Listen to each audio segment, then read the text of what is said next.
Watching movies and jamming out.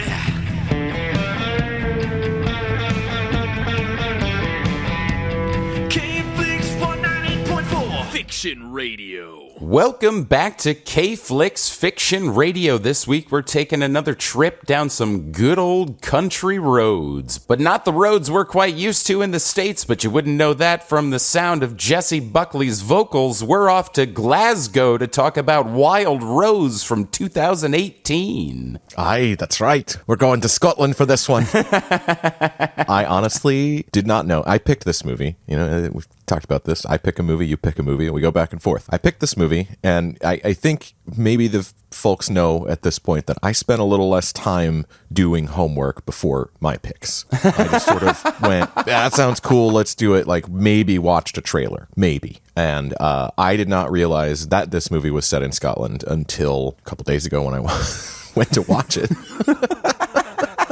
That's a fun thing to realize. I thought it was going to be set in Nashville and be that kind of story. And it's not exactly.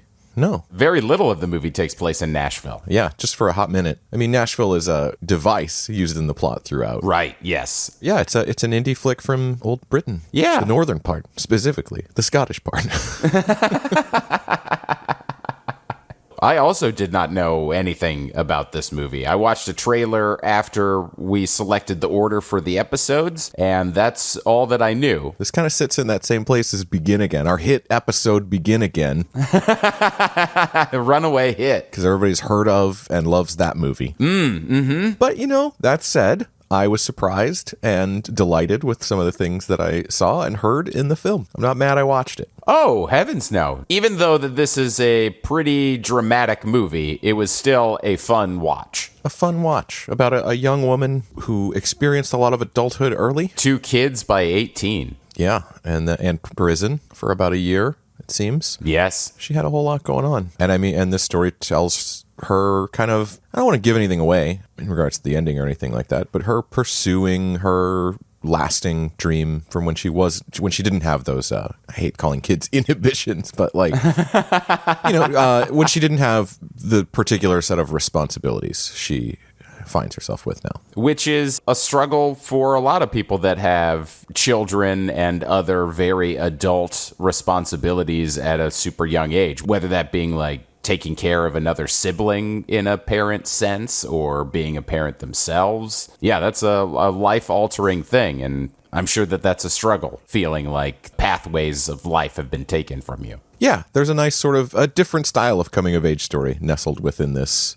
tale, but we're here to talk about the songs. Yes, and even though this movie was not a super success at the box office, the soundtrack did hit number 1 on the UK country album charts, so Damn right it did. The music was still pretty successful. Which it blows my mind that there is a UK country music chart. I didn't know before this that was a thing. You think that no country music comes from the UK? No, I know, like occasionally, yeah. And usually those artists find success by coming here and going through the Nashville system.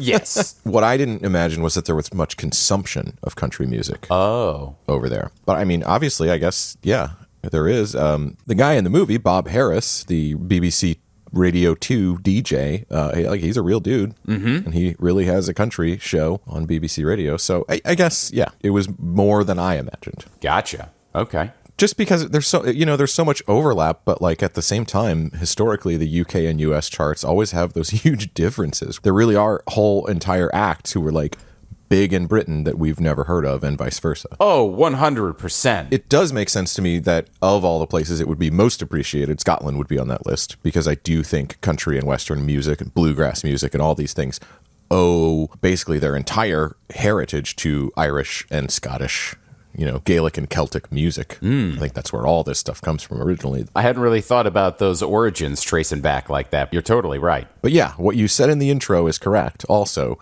you couldn't tell by the vocals. No. Not a hint of accent in there. Yeah, it's really cool how she's able to sound like so many different vocal stylings from the female vocal range of country music. I think Jessie Buckley does an amazing job, like you said, covering like different eras of country music even. Yeah. There are only a couple of original pieces. Really, there's one big original song in this film. The rest are mostly covers of, you know, a variety of songs from country music's past. A couple from Emmylou Harris, a couple from Wynonna Judd, and just a handful from a bunch of other people. I think it's cool that they hit on a lot of like women in the history of country music. Yeah. By focusing on, well, like the two I just mentioned, those are just enormous names in the country world. Oh, yeah. Big time names. So while I was watching this movie Wild Rose for the first time, I kept trying to place where I knew Jessie Buckley from. Does she ring any bells to you, Dustin? No, I would say everyone involved with this movie was a new face or a new name to me. Okay. For whatever reason, her face was really up front in my mind. I couldn't place it the entire time I was watching. I didn't figure it out till I went to her IMDb afterward. But it's the 2020 Charlie Kaufman movie, I'm Thinking of Ending Things. Did you see that? Oh, no, I did not. She's like the co-star with Jesse Plemons in that movie. Oh, cool. I love both those actors and Charlie Kaufman. Yeah. Man, yeah, I had no idea this movie existed. I mean, it came out year one of the pandemic, which I feel like is a bad time for movies that make you think or sad or all the things that Charlie Kaufman usually does. I was deep in like competition reality shows.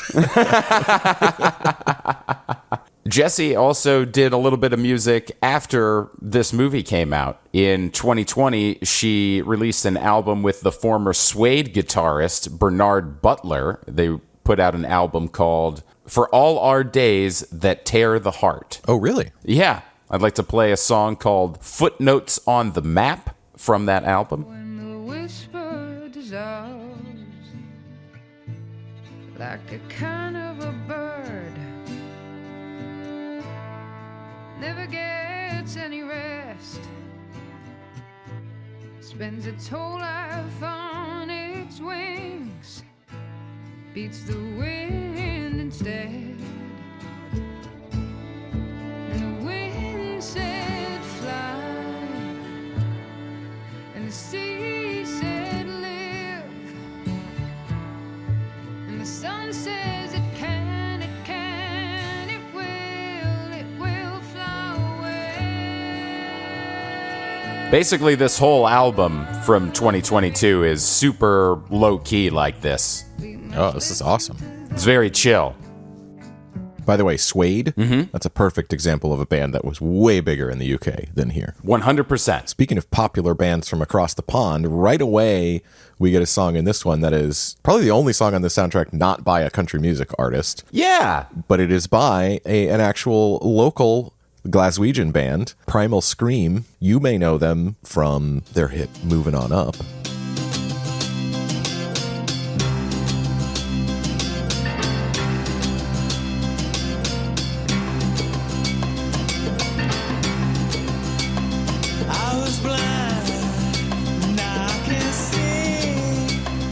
Which is just 70s era Stones. Oh, yeah, it totally is. It's very Sympathy for the Devil. It's very just any Stone song from around that time, and I don't think it's a bad thing. No, God, no. And this song was decades later, released in '91, so well after the Stones were doing that sort of sound. So I don't know Primal Scream from that song. I know Primal Scream because they have my favorite song on the Airhead soundtrack called Rocks. Oh, what?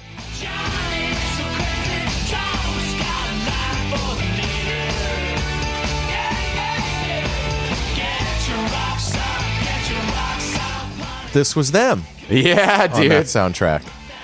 That's crazy, man. That's the very first soundtrack we covered on the show. Yeah, our first show. I remember the song when you played it. I was like, oh, I remember this song, but I totally forgot it was Primal Scream. I got really excited when I saw that they wrote this country girl song. I was, oh shit, Primal Scream, that's kick-ass. Like you said, they wrote the song Country Girl. It was released in 2006. Never get to bed, never get to heaven, never get to cool till you stop paying your dues. Oh yeah, what can a papa do? Better go back to your mama, she'll take care of you. Life's a wife, life's a son,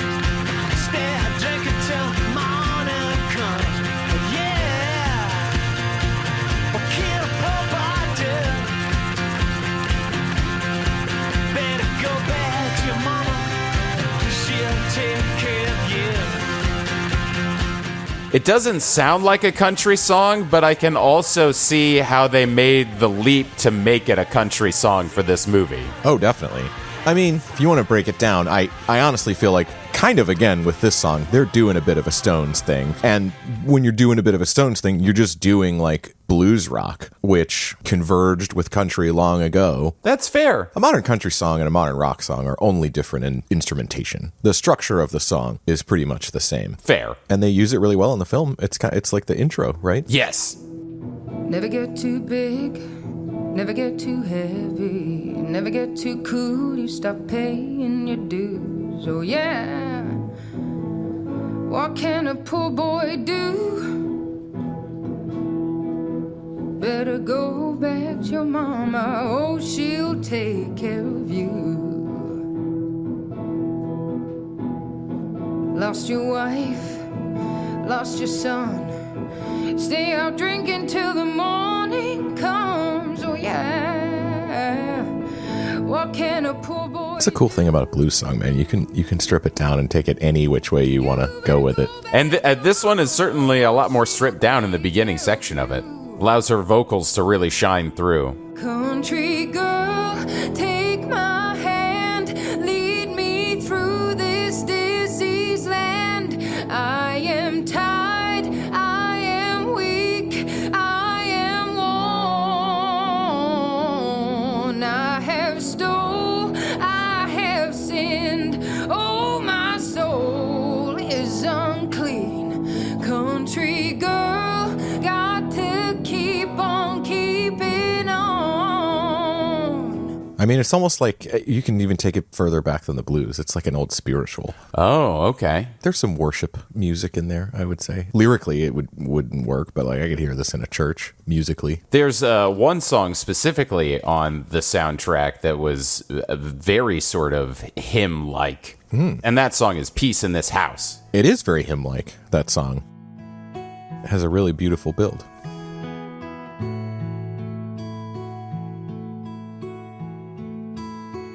Hey kids, turn off the TV.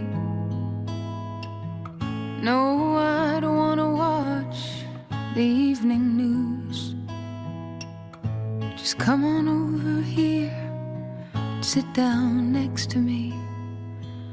Let your mama look at you, and you, your beautiful faces that I wanna keep safe as long as I can. I'm telling you right now, it's gonna be peace in this house. Specifically, the chorus here is very Gonna be peace in this house. hymn-like to me. Gonna be some tender talking and some sweet little nothings that add up to the somethings we can't live without. And it's also very early 90s, 80s even country ballad sounding to me. And there's a reason for that. It's the first song on the soundtrack we get that was originally by Winona Judd. Gonna be some tender talking and some sweet little nothings that add up to the somethings that we can't live without. There's gonna be peace in this house. Some belief in this. Though I do think this version comes from 2005, right? Yeah, sorry. I was more referring to her as a figure representational Right, of that right, time okay. period. Yes, this is a later song from her career. Inside out. Winona Judd first came to fame with her sister Naomi and the group The Judds, who are always like top 3 female country group artists that are mentioned for anything. I mean, super, super influential. Top of the list in terms of country names that everybody knows. I think this is a good time for me to say my little disclaimer for this episode because it is a country music episode. Mm-hmm. There's a whole rabbit hole we can go down on every one of these songs on writers and producers because of the way the country music system works, the Nashville system, which they talk about in the film. It's a company town. It's just crazy how many people are involved with all these things and how they're all involved with each other and the web that branches out. I'm going to try to stay reined in on all that stuff. So I will say that song was originally written by Doug Gill and Angela Cassett and was originally sung by Winona Judd. It's pretty common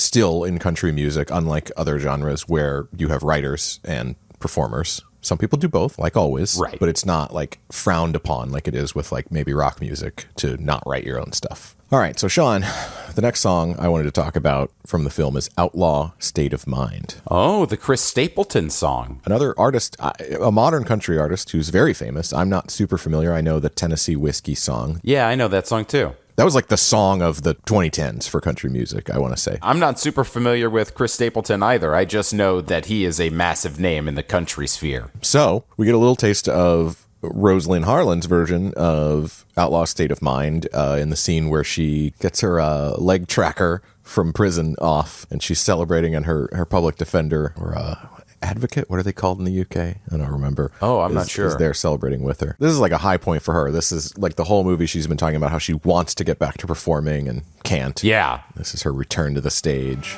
She physically kicks off her replacement while she's been in prison, too. Like, kicks him off of the stage to perform this song. A character that they don't give us much for him other than like, oh, he seems like a twerp. It'd be cool when they get rid of him. Yeah. I keep a red bar on my side, and there's people all across the land, from West Kentucky down to Alabama. Whole lot of like I am all the time. I'm in an outlaw state of mind. We forgot to mention she's performing this at a place in Glasgow called the Grand Ole Opry. Yeah. Which is named after the Grand Ole Opry in Nashville. And it's real. It really exists. Oh, does it? I didn't look into that. It's a real place you can go to in Glasgow. Yep. Cool. I think her version's a little more, it's hard to define, but a little more country sounding than the Chris Stapleton one. A little more classic country, I guess. Yeah. There's no denying what genre this guy's in either. Yeah, this is still very country. I actually really like this song. It kind of reminds me of some 90s country stuff. He seems to set himself apart from some of the contemporaries.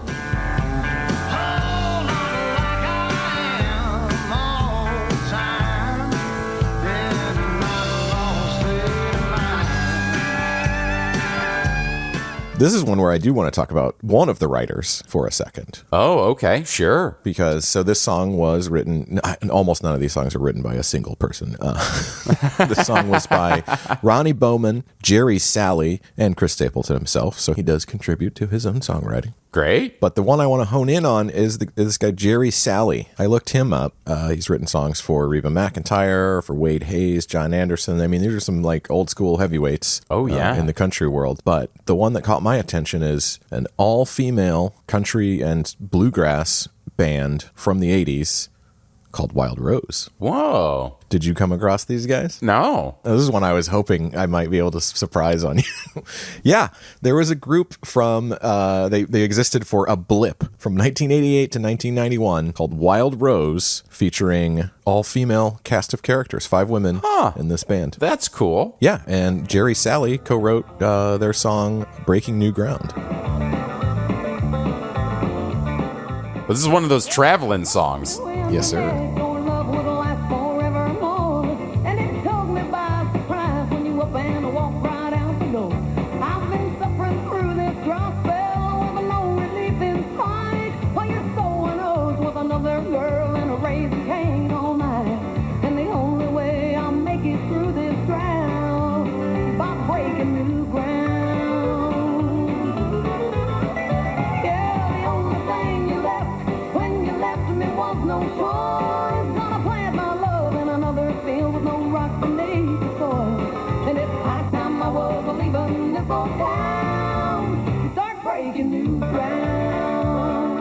That's fun. And they were breaking new ground. I would say more than any band I've seen, they must have set the stage for like the Chicks. Oh, yeah. Now formerly known as the Dixie Chicks. I looked up the timing, and they did form a few years after this group, Wild Rose. Yeah. I think there's some connection there. I don't think it's happenstance. This movie's called Wild Rose. It's, certainly not with people that were involved in that band having been involved in songs Right. on the soundtrack. It's fun because it's like there's not a direct like. I can't find the thing where like the director of the film was like, and then I called so-and-so, and it's just like this guy, Jerry, happened to write that song and write the Chris Stapleton song. And Wow. I'm sure that played into why they were picked. But yeah, it's a like I said, man, it's a tangled web in country music world. Yeah. You get your own little Sandler-verse web on your walls, I bet. Dude, if we had the time, I could go crazy on this one. Although Crazy Heart would have been even crazier, probably. Oh, my goodness, yeah. Oh, fun fact, Wild Rose, the band was originally known as Misbehavin'. Oh, well, that's a song title from Righteous Gemstones. It is, yeah. yeah. This is 2 words, though. Miss, like a lady. Right, behaving. of course. Just for the listeners. A song I would like to bring up is Born to Run. It is not a Bruce Springsteen cover. However, it is a Emmylou Harris cover. That's right. I think that this song's pretty fun, so I wanted to make sure that we brought it up in the episode, so it sounds like this. Well, I take the chances, sometimes I make mistakes, but it don't mean nothing unless you take the breaks. Living is dangerous as dynamite, sure makes you feel nervous, but it makes you feel alright, makes you feel alright. Well, I was born to run, to get ahead of the rest, and all I wanted was to be the best, just to feel free and be someone. I was born to be fast, I was born to run. That's just a good old-fashioned toe tapper, man. And like you said, it was originally by Emmylou Harris.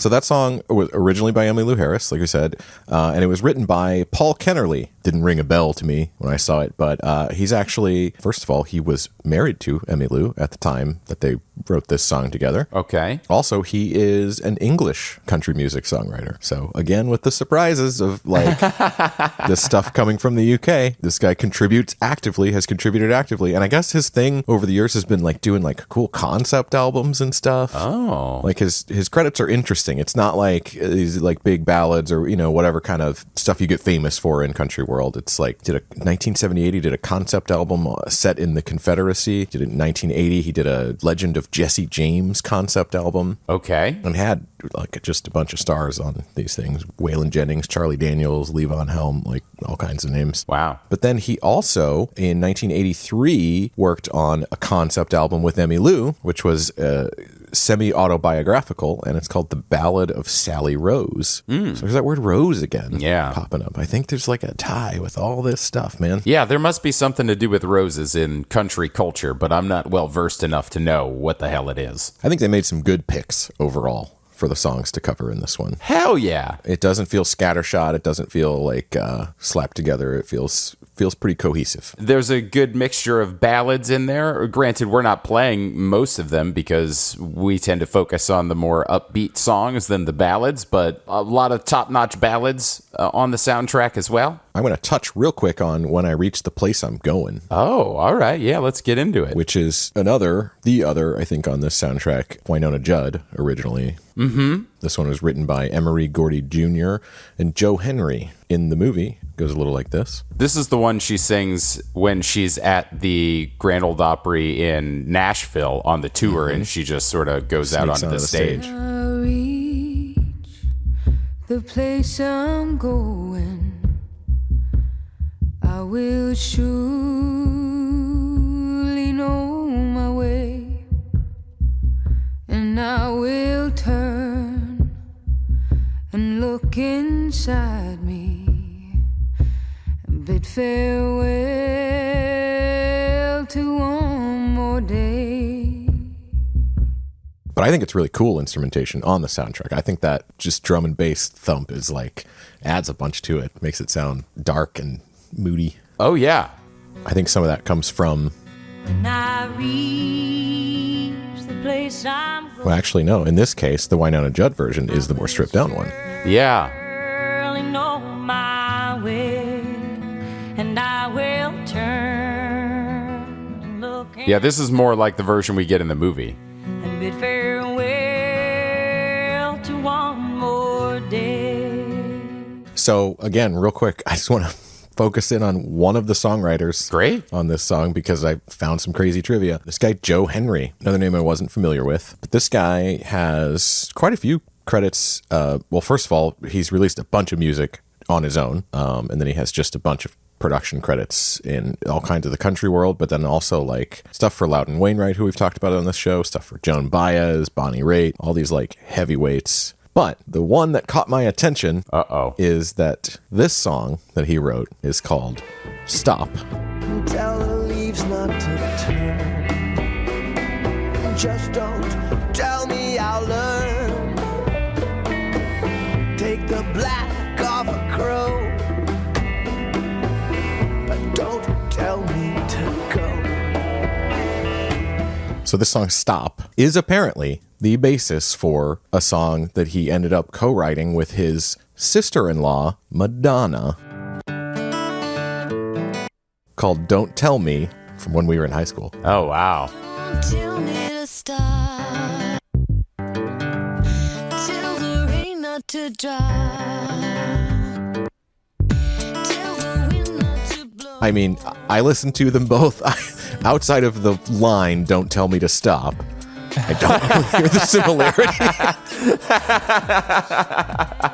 But apparently they are related. It's been said that the one song was based on the other, and he does have a co-writing credit on the Madonna song. That's pretty cool. I thought his song was pretty cool, too. I want to listen to more of his stuff. It reminds me of like early Andrew Bird type stuff that I'm super into. So go Joe Henry and your massive discography of which I was unaware. I'm going to check it out, at least some of it. Hell yeah. Oh, he composed the score for Knocked Up. Oh, there we go. Joe Henry did. So just reading the Wikipedia Live comes around to his Loudon Wainwright connection, who played the dad in Undeclared and therefore knows Judd Apatow. They together did the Knocked Up soundtrack. And if you want to hear more about that Judd Apatow world, go ahead and check out the Walk Hard episode. Speaking of this world where everything's tied together, I'm not even going to play a clip from this one, but the song Going Back to Harlan is on this soundtrack. Mm-hmm. It was written by Anna McGarrigle. She and her sister Kate were just known as Kate and Anna McGarrigle, and they were Canadian country singers. And Kate just so happens to have a Loudon Wainwright connection of her own. She is the mother of Martha and Rufus Wainwright. Yeah, that's quite the connection. Just as a quick mention, I want to bring up I'm Moving On, because the song has really fast, choppy, fun vocals, and I think that it's a fun little song.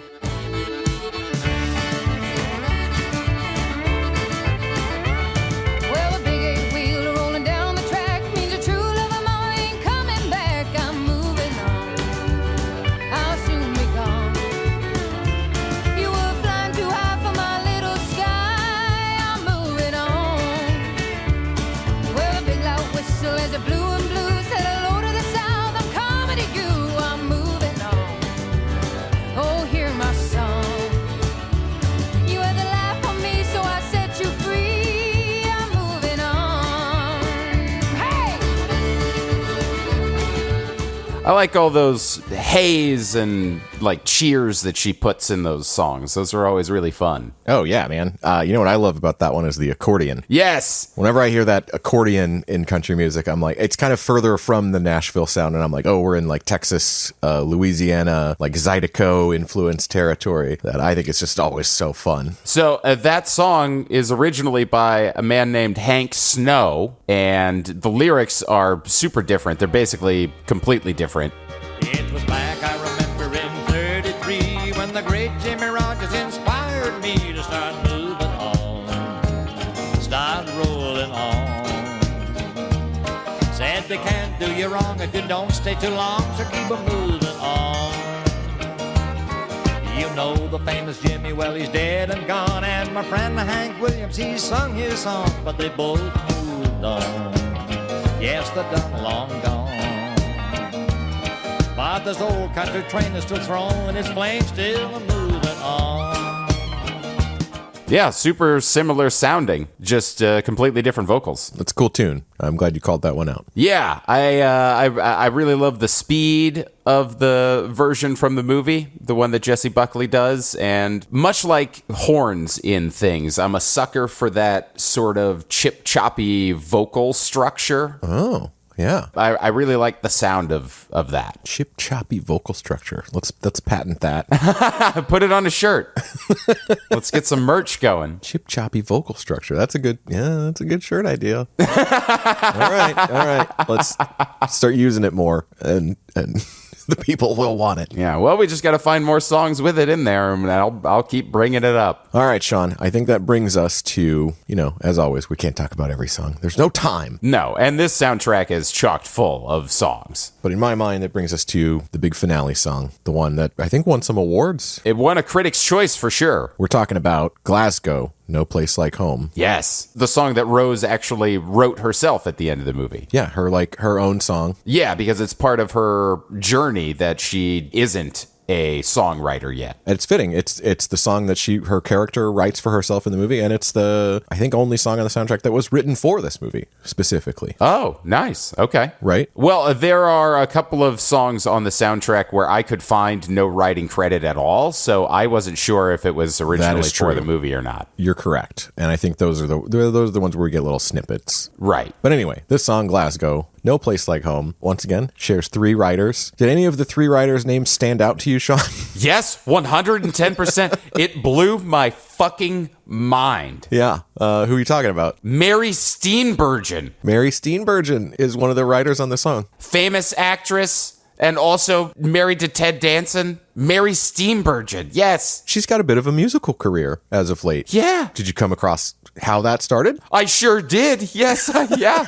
It was a wild story that, again, I had no prior knowledge of. Yeah, crazy. I had no idea. She went in for arm surgery, went under general anesthetic, and woke up and began just experiencing music in her head at all times. Yeah. And was like, I'm going to do something with this. I'm going to start writing music. Well, first she had to learn how to write music and play instruments. So yeah. But she committed to doing that. Yeah. Which explains some of the stuff they were doing with her character in Last Man on Earth. Right? Yes, it totally does. I was like, why are they having Mary Steenburgen do this musical stuff? It just seems like out of left field, but it was like definitely her idea. Yeah, because apparently the surgery was in 2007, so that was well before Last Man on Earth. She was also in that show Zoe's Extraordinary Playlist. Oh, okay. She performed a couple of songs in that. I've got a clip from one of her tunes here called Man in the Moon. Okay. I would love to play a little bit of. Hell yeah. This is a live performance, and she's backed up by the band Mooney and the Intoxicators.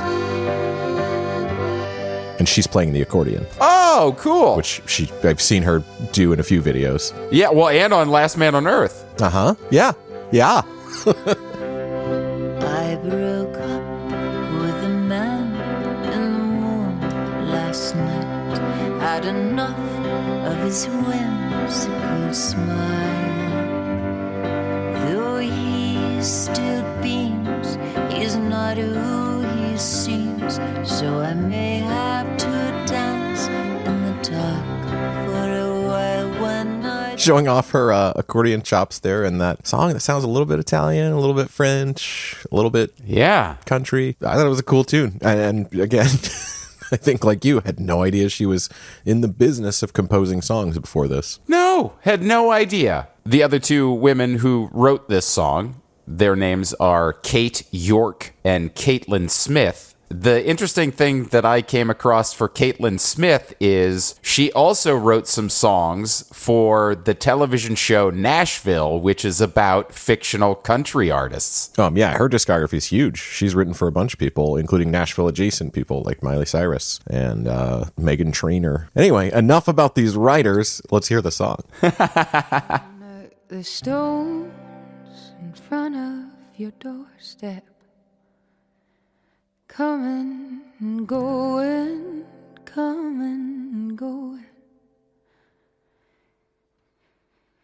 You kept the lights on, I always knew that. I should have said thank you 1,000 miles ago. I don't know if it's intentional, but you can actually hear her accent more in this song. Yeah, I guess it does stand out a little bit more. But I like that. I mean, it's a song about Scotland. Right, yeah. Glasgow, no place like home. Let it shine through. Had to find my way, make my own mistakes, but you know that I had to go. Ain't no yellow brick road running through Glasgow, but I found one that's stronger than stone. Ain't no place like home. Ain't no place like home.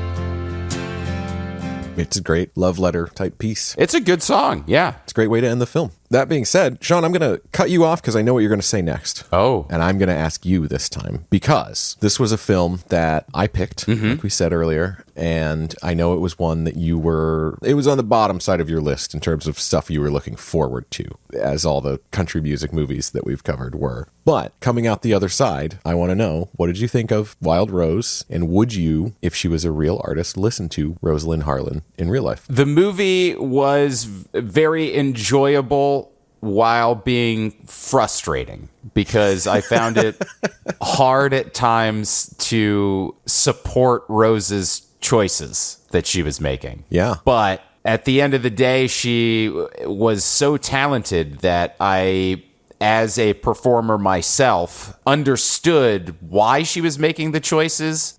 I understand the drive to make those choices for your own creative outputs and things like that. And I'm glad that she got a handle on life along with the pursuit of the dream.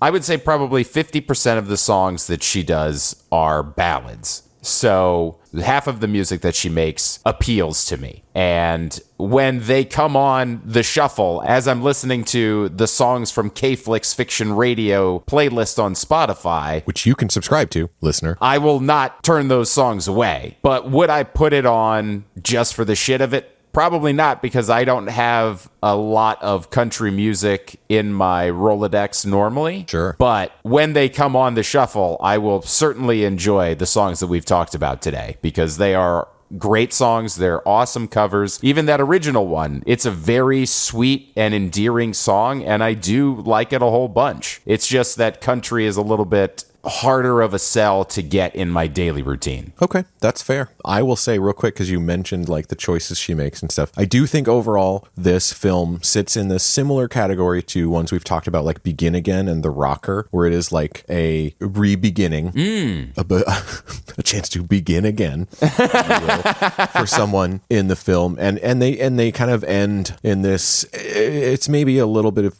too saccharine way for me, a little too like, oh, everything's going to be just fine. Yeah. I like to be left hanging a little more at the end of a movie. Fair. The one thing I don't understand fully, like if this was a real person, is her rejecting the Nashville thing when she finally gets there and then has this chance encounter with some fucking security guard who knows somebody in the industry. That doesn't happen. Yeah. Like that doesn't, you don't get chances like that usually. Yeah, no kidding. It's like teed up for her, and she's like, nah, I'm giving up. I'm going home. All this money, all of my mom's money that I spent getting here was for nothing. I just needed to see it and go, not for me. Yeah, hard pass.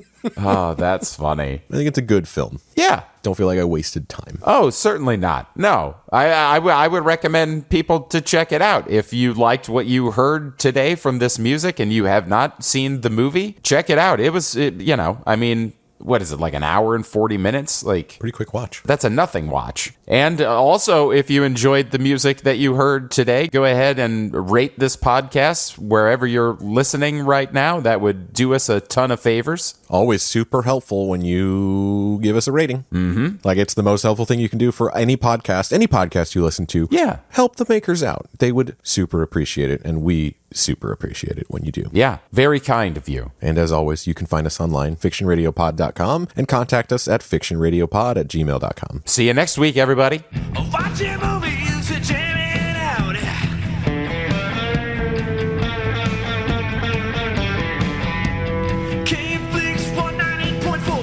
Action Radio.